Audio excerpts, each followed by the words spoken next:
Why is it today there's so much violence, just senseless violence?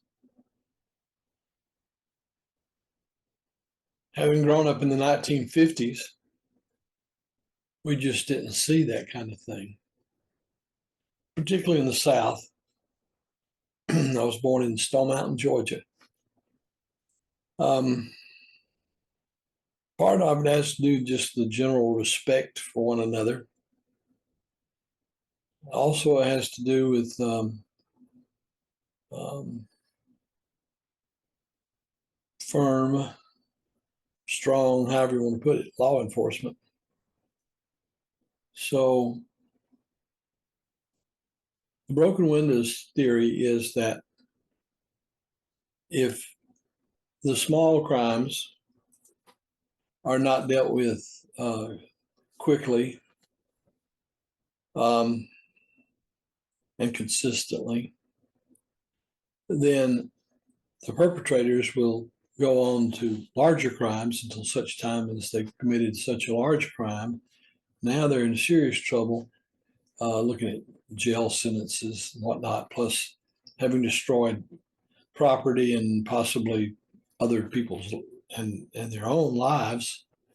Um, so um, it's something we need to think about. I happened to be working for the Atlanta Police Department in 1972, and that was shortly after the Miranda ruling came down from the courts. And in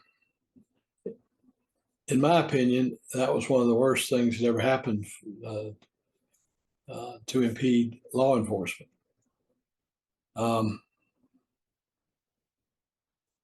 you're a person of interest in this crime, but you don't have to say anything. You get a lawyer, we'll pay for it.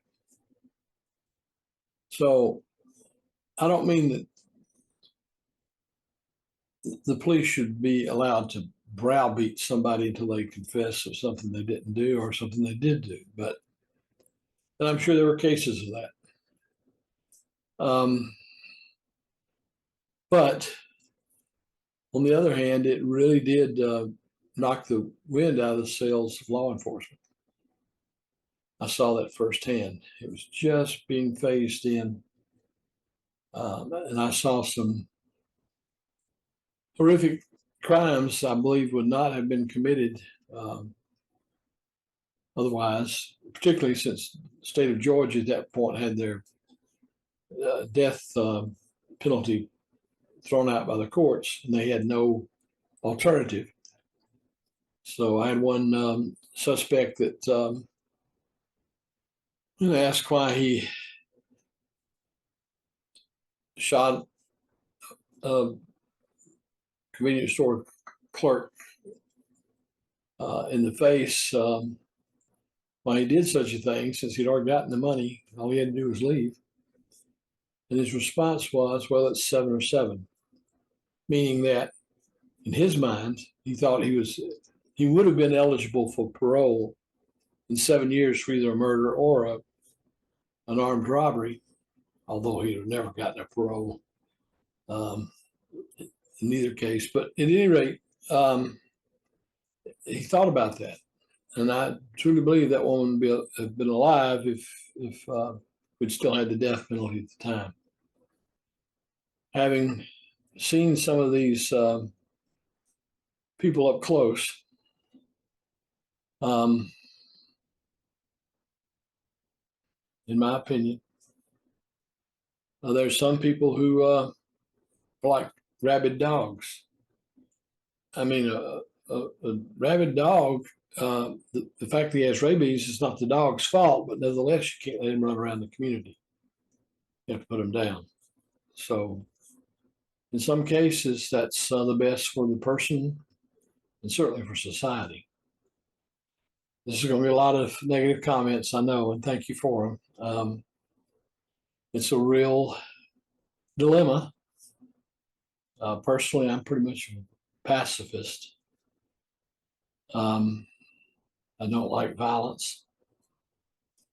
I've seen a lot of it, not only, excuse me, when I was with the police department, but also in the military in the Middle East. And I don't have any magic wand, except to say that if we don't nip crime in its early stages, the perpetrators will continue doing worse and worse things until they're checked. That is, they're caught and punished.